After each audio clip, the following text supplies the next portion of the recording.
بسم اللہ الرحمن الرحیم۔ ہمیں اپنے ماحول میں ارد گرد سے یہ باتیں سننے کو ملتی ہیں کہ غیر اللہ سے مانگنا شرک ہے، بزرگوں سے مانگنا یا صاحب مزار سے مانگنا شرک ہے۔ تو آج ہم اس بات کو ذرا واضح کرنا چاہتے ہیں کہ غیر اللہ کیا ہے اور ہم بزرگوں سے کیا مانگ سکتے ہیں یا کیا نہیں مانگ سکتے، یا کیا مانگنا جو ہے وہ شرک ہے۔ بلا شبہ اللہ تعالیٰ اس پوری کائنات کا مالک ہے، مالک کل ہے، جس سے ساری چیزیں جو ہیں وہ ہماری ضروریات وہ بھی پوری کرتا ہے۔ لیکن اس دنیا میں ایک سسٹم بنایا ہوا ہے اللہ تعالیٰ نے، اسباب کا اور وسائل کا ایک سسٹم ہے۔ اس سسٹم کے تحت اللہ تعالیٰ اپنی مخلوق کو تمام چیزیں جو ہے وہ مہیا کرتا ہے۔ اب اس میں اگر ہم رزق کی بات کریں، اگر ایک چھوٹا بچہ ہے تو اس کے رزق کے لیے اللہ تعالیٰ نے والدین اسے عطا کیے ہوتے ہیں، والدہ اور والد جو اس کی تمام ضروریات جو ہیں وہ پوری کرتے ہیں۔ جب آدمی جوان ہوتا ہے تو مانگتا پھر بھی اللہ تعالیٰ سے ہی ہے۔ جب اللہ تعالیٰ سے دعا مانگی جاتی ہے، اللہ تعالیٰ بندہ مختلف اوقات میں جب عبادت کرتا ہے، عبادت کرنے کے ساتھ ساتھ اللہ تعالیٰ سے ہی مانگتا ہے، اللہ تعالیٰ سے ہی مانگنا چاہیے، تو اللہ تعالیٰ جو ہے وہ اسے یہاں پر مختلف وسائل جو ہے وہ عطا کرتا ہے۔ جب وہ بڑا ہوتا ہے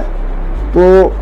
اللہ تعالیٰ نے جو وہ قانون بنایا ہے اس کے مطابق اسے محنت کرنا پڑے گی، تو محنت کے لیے اسے کوئی نہ کوئی سکل، ہنر آنا چاہیے مختلف کام کرنے کے لیے، تو وہ مختلف کام کے لیے اسے علم حاصل کرنا پڑتا ہے، تو علم کے لیے اساتذہ جو ہیں وہ موجود ہیں۔ اس طرح ظاہری علوم جو ہیں ان کے لیے مختلف اساتذہ کے پاس اسے جانا پڑے گا، اور بلا شبہ اس میں محنت و مشقت جو ہے وہ بھی لازمی جز ہے۔ اگر ایک بندہ فارغ بیٹھ پر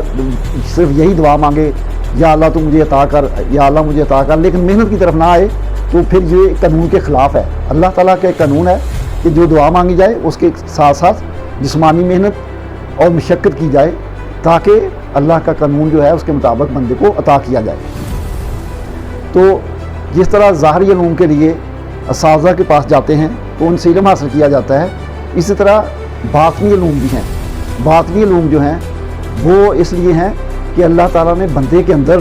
یہ صلاحیت رکھی ہے کہ وہ اپنی اصل سے یعنی اللہ تعالیٰ سے ربط بھی قائم کرے، جس کے لیے ہم نماز پڑھتے ہیں، مختلف عبادات کرتے ہیں، تو اس کے لیے بھی اساتذہ ہوتے ہیں جو باطنی علوم سکھاتے ہیں۔ تو باطنی علوم کے لیے ہمیں بزرگوں کے پاس جانا پڑتا ہے، تو بزرگوں کے پاس جا کر جب ہم ان سے ملتے ہیں تو ان سے علم حاصل کیا جاتا ہے۔ بلا شبہ جو بھی بندہ جو بھی علم حاصل کرتا ہے وہ سب اللہ تعالیٰ کا کرم اور مہربانی ہوتی ہے۔ اگر اللہ تعالیٰ کی مہربانی اور کرم، اللہ تعالیٰ کا فضل نہ ہو تو بندہ جو ہے وہ کسی قابل نہیں ہے، وہ کوئی بندہ بھی ترقی نہیں کر سکتا۔ تو اس لحاظ سے جو بھی اللہ تعالیٰ کے خصوصی کرم سے جو بھی اللہ تعالیٰ کسی کو دینا چاہے تو بندہ جو ہے وہ چیز حاصل کرتا ہے، وہ علم حاصل کرتا ہے۔ اللہ تعالیٰ کا کام وسائل پیدا کرنا ہے، تو یہ جو اساتذہ ہوتے ہیں یہ بھی اللہ تعالیٰ کے وسائل ہی ہیں، یہ بھی وسیلہ ہی ہیں۔ اس کے ساتھ ساتھ باقی وسائل کا بھی ذکر ہوتا ہے کہ جب بندہ محنت کرتا ہے تو اسے ظاہری وسائل، دوسرے وسائل بھی ملتے ہیں دولت کی شکل میں، یا زندہ رہنے کے لیے جو بھی چیزوں سے درکار ہوتی ہیں وہ ساری کی ساری چیزیں جو ہیں وہ اسے مل جاتی ہیں۔ تو ظاہری علوم کے ساتھ ساتھ مادی علوم کے ساتھ ساتھ جو باطنی علوم ہیں، روحانی علوم جنہیں کہا جاتا ہے، ان کے لیے جو اساتذہ ہوتے ہیں وہی بزرگ ہوتے ہیں۔ تو ان بزرگوں کے پاس جا کر علم حاصل کرنا جو ہے وہ ضروری ہوتا ہے، اور ان سے علم حاصل کیا جاتا ہے۔ اب ایک بات کہ جب آدمی فوت ہو جاتا ہے، مر جاتا ہے،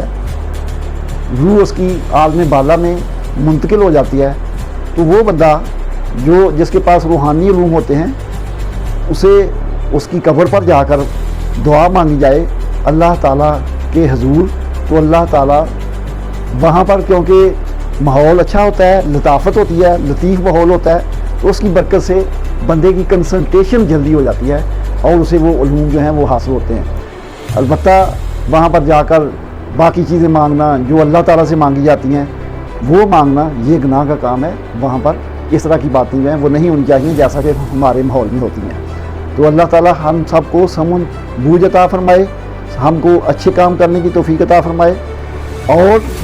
ہمارے علم میں اضافہ فرمائے تاکہ ہم اپنی روح سے ربط قائم کر سکیں۔ آپ بھی اس کے بارے میں غور کریں، اگر کوئی چیز اس میں آپ کو نہ پتہ چلے تو آپ اس کے اوپر غور کریں، کتابوں کا مطالعہ کریں اور آپ کمنٹ سیکشن میں کمنٹس بھی کر سکتے ہیں۔ شکریہ۔